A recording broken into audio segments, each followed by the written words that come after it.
অস্থিতিশীলতা সৃষ্টি করা, অস্থিরতা সৃষ্টি করা, বিভাজনের সৃষ্টি করা, বাংলাদেশকে আবার একটা জায়গায় নিয়ে আসা যেখানে গণতন্ত্র আবার ফিরে হবে। বন্ধুগণ, সেই জন্যই আজকে আমাদের যে দায়িত্ব, সবচেয়ে বড় দল হিসাবে, গণতান্ত্রিক দল হিসাবে 15 বছর আমরা যে কষ্ট করেছি, যে আত্মত্যাগ করেছি, আমার ভাই যে প্রাণ দিয়েছে, যাদের ঘরের মধ্যে থাকতে পারতো না পালিয়ে থাকতো, যারা এলাকায় থাকতে পারতো না পালিয়ে থাকতো, সেই ভাইদের সকলের যে আত্মত্যাগ, সেই আত্মত্যাগকে সামনে নিয়ে আমরা এখন তৈরি হচ্ছি। বন্ধুগণ, আমাদের দেশ হয়েছিল এবং খালেদা জিয়াকে 6 বছর কারাগারের মধ্যে অন্যায়ভাবে মিথ্যা মামলায় আটক করে রাখা হয়েছে। আমাদের নেতাকে মিথ্যা মামলা দিয়ে নির্বাচিত করে রাখা হয়েছে। এমন একজন বিএনপি নেতা নাই যার বিরুদ্ধে শত মামলা ছিল না।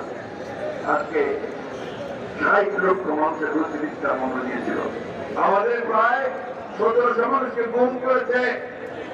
আমরা এই 24শে জুলাই এবং আগস্টে আমরা একসাথে একজোট হয়ে ছাত্র জনতা আমরা সেই ভয়াবহ ব্যাটিসকে দেশ থেকে বিতাড়িত করেছি।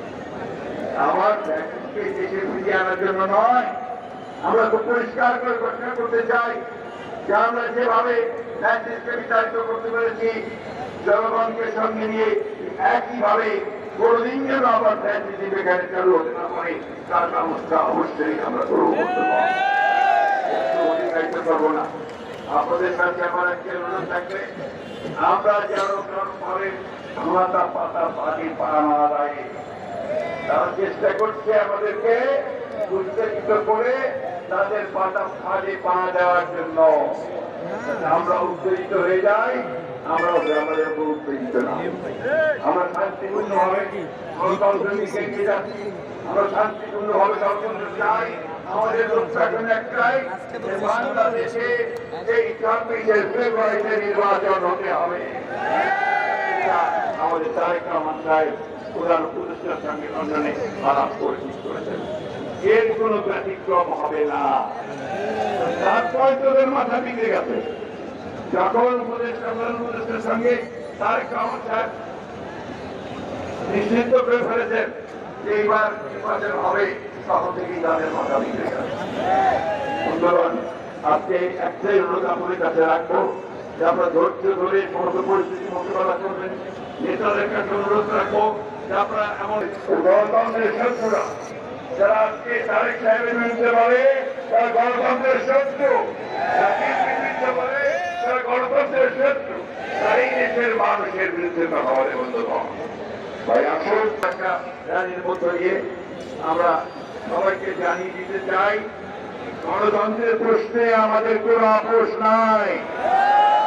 আমরা নির্বাচন চাই, যে সিদ্ধান্ত হয়েছে সেই সময়টাতে আমরা নির্বাচন চাই। আমরা মানুষের ভোটের অধিকার ফিরে দিতে চাই, তার সব ব্যবস্থা করতে চাই, চাকরি সংস্থান করতে চাই, নতুন এক বাংলাদেশ আমরা নির্মাণ করতে চাই আমাদের নেতা তারেক রহমানের নির্দেশে। আমি সবশেষে শিক্ষা জানাচ্ছি সেই সমস্ত তথাকথিত রাজনৈতিক নেতাদেরকে যারা তারেক রহমান সম্পর্কে এই ধরনের অশ্লীল অশ্রাব্য কথা বলেছেন। তাই বলে আমরা তাদের মাঝে অশ্লীল কথা বলব, এটা মাথায় রাখতে হবে আমাদের। আমরা কিন্তু তাদের বিরুদ্ধে ওই অশ্লীল অশ্রাব্য কথা বলবো না। আমাদের নেতাকে অশ্লীল অশ্রাব্য কথা বললে তার মান ছোট হয় না, ছোট হয় তারা যাওয়া এই কথা বলে।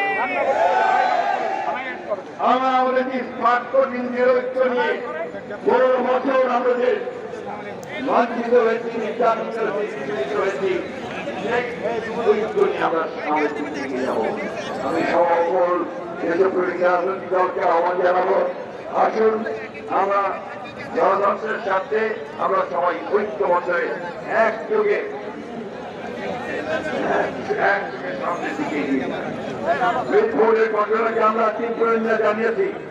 আমরা পরিষ্কার করে বলেছি যে ঘটনার কোন তার তদন্ত হতে হবে, যারা দায়ী তাদেরকে খুঁজে বের করতে হবে, দৃষ্টান্তমূলক শাস্তির ব্যবস্থা করতে হবে। বন্ধুগণ, এটা যারা করছে তারা বাংলাদেশকে ধ্বংস